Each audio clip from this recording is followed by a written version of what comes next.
Dan waktu mandi Abu Ayyub itu ditutupi dengan kain. Jadi biar tidak terlihat oleh orang lain, ada kain yang dibentangkan di depannya atau di sebelah kanan atau kirinya. Nah, terus Abu Ayyub mandi di dalam tutup itu sehingga orang lain tidak melihat. Fasalam tu alaihi, saya uluk salam kepada Abu Ayyub, assalamualaikum.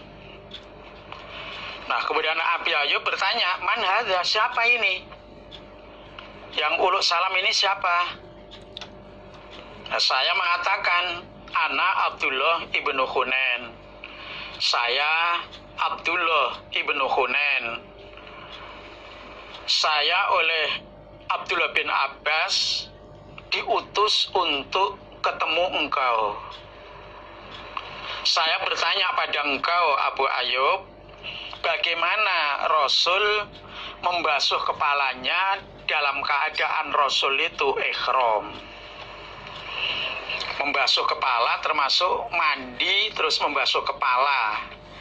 Nah, bagaimana dulu Nabi waktu ihram, Nabi itu membasuh kepala. Fawadoa meletakkan sopo Abu Ayyub. Fawadoa meletakkan sopo Abu Ayyub yadahu pada tangannya Abu Ayyub ala saubi pada pakaian. Fato'to'ahu menurunkan sopo Abu Ayyub pada pakaian. Hatta bada sehingga tampak li bagiku abih apa rosuhu kepalanya Abu Ayyub. Nah, kemudian Abu Ayyub meletakkan tangannya pada pakaian ini yang menutupi tadi. Abu Ayyub menurunkan pakaian itu, diturunkan sedikit sampai kepalanya Abu Ayyub kelihatan pada saya, atau sampai saya melihat kepalanya Abu Ayyub. Jadi Abu Ayyub waktu mandi ditutupi dengan kain.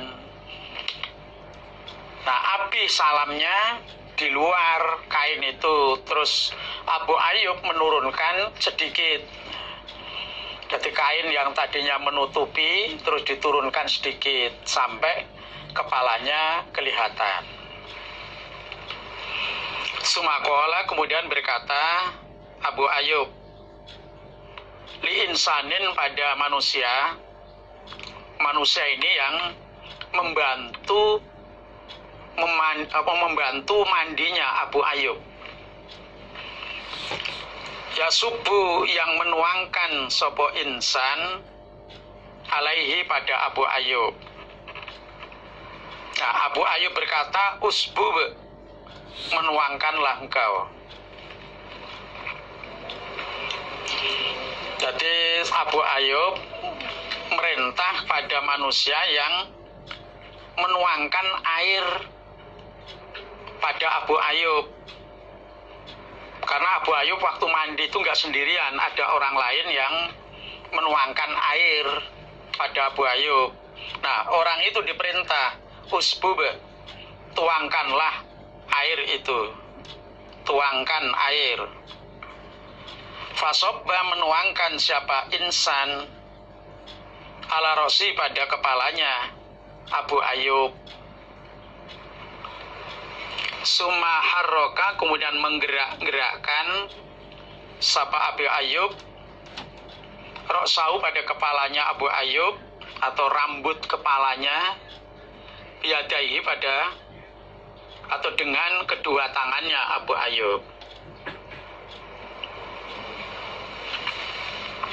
Prakteknya fa'akbala menghadapkan sapa Abu Ayyub bihima pada kedua tangan, wa adbaro dan membelakangkan sapa Abu Ayyub. Jadi Abu Ayyub perintah pada manusia yang menuangkan air. Perintahnya Abu Ayyub, usbu, tuangkanlah air ini. Nah, kemudian insan itu menuangkan air ke kepalanya Abu Ayyub. Lalu Abu Ayyub menggerak-gerakkan tangannya pada rambut kepala. Setelah kepalanya itu dituangkan di rambut kepala, kemudian kedua tangannya Abu Ayyub menggerak-gerakkan rambut kepala. Nah, prakteknya kedua tangannya Abu Ayyub ini dimajukan dan juga dimundurkan. Jadi setelah kepala ini dituangkan di kepala, nah terus kedua tangannya ini menggerak-gerakkan rambutnya Abu Ayyub yang di kepala dari belakang ke depan, dari depan ke belakang. Jadi digerak-gerakkan.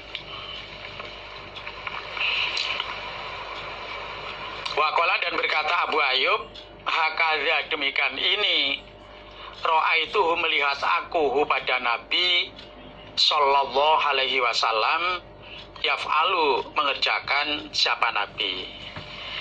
Ya, beginilah dulu saya melihat Nabi mengerjakan ya seperti ini. Jadi dalam keadaan ihram, waktu mandi, ini mandi biasa, waktu mandi itu boleh membasuh kepalanya. Bahkan boleh juga menggerak-gerakkan, menggosok-gosok rambut kepalanya sehingga kulit kepala ini terasa dingin. Jadi digosok-gosok. Tapi dengan catatan, ya jangan sampai ada rambut yang rontok. Karena kalau sampai merontokkan rambut nanti kena dam atau kena fidyah. Jadi boleh dalam keadaan ihram, mungkin ya panas, sumuk, terus mandi. Bahkan dalam mandi itu membasuh kepala, menggosok-gosok rambut yang di kepala itu boleh. Tapi jangan sampai ada rambut yang rontok atau yang tercabut dari kepala.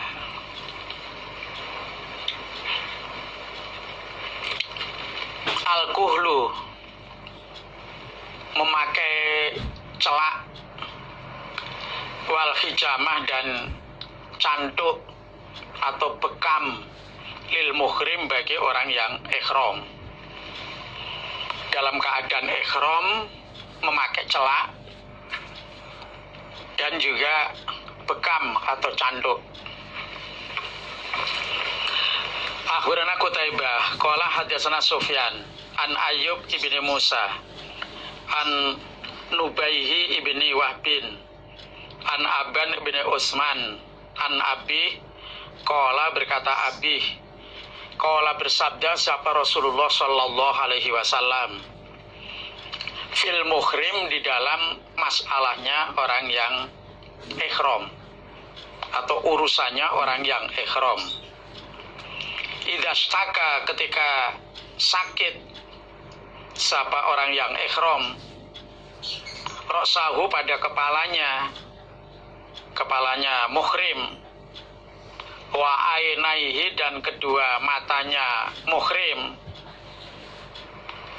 ayudhammida, mengolesi siapa muhrim, huma, pada kedua mata, bisobirin, dengan celak sobir.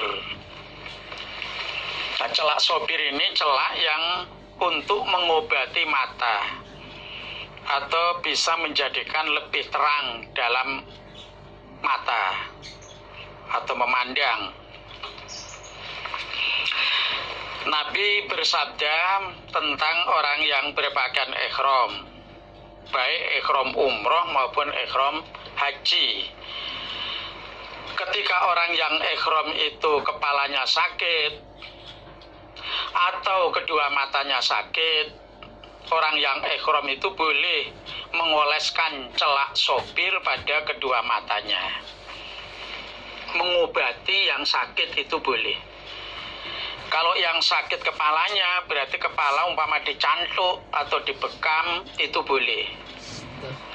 Tapi ya tadi dengan catatan jangan sampai di situ memotong rambut atau mencabut rambut, nanti kena dam. Kalau yang sakit kedua matanya, boleh diobati dengan celak sopir. Jadi yang dicelak itu bukan alisnya, tapi di pinggiran mata ini untuk mengobati yang mata yang sedang sakit. Dan celak sopir ini juga tidak wangi. Ini terbuat dari batu ya, jadi nggak wangi. Ya, kalau sekarang obat itu sudah bermacam-macam, tinggal mana yang cocok. Yang penting tidak wangi baunya. Itu boleh mengobati mana saja yang sakit dalam keadaan ihram. Hadatsana Khalid ibnu Makhladin, hadatsana Sulaiman ibnu Bilalin, an Alqamah bin Abi Alqamah, an Abdurrahman al-A'raj, an ibni Buhainah radhiyallahu anhu, qala berkata ibni Buhainah, ihtajama cantuk siapaan Nabi sallallahu alaihi wasallam, wahwa dan Nabi iku muhrimun keadaan ihram, bilahyi Jamal, di Lahyi Jamal, ini nama tempat, fi wasati roksihi, di tengah kepalanya Nabi. Nabi dalam keadaan ihram pernah cantuk waktu Nabi berada di Lahyi Jamal. Nabi cantuk, yang dicantuk itu pas tengah kepalanya. Karena yang sakit itu kepalanya, seperti kepalanya pusing atau cenut-cenut, nah, kemudian dibekam pas kepalanya. Asalkan tidak sampai mencabut rambut atau memotong rambut. Akhbarana Ishaq ibnu Ibrahim, qala akhbarana Abdur Razzaq, qala hadatsana Ma'marun an Qatadah an Anasin, anna Rasulullah sallallahu alaihi wasallam iku ihtajama cantuk siapa Nabi, wa huwa dan Nabi iku muhrimun keadaan ihram, ala dhuhri qadami, atas punggung telapak kakinya Nabi, min was'in, dari penyakit. Was'in itu penyakit seperti rematik. Karena ada apa penyakit bihi pada Nabi. Nabi dalam keadaan ihram, Nabi cantuk. Yang dicantuk itu telapak kaki bagian atas, karena telapak kaki itu sakit, jadi seperti rematik atau ya agak apa ya, keculino. Kemudian di bagian itu, bagian telapak kaki yang atas dicantuk.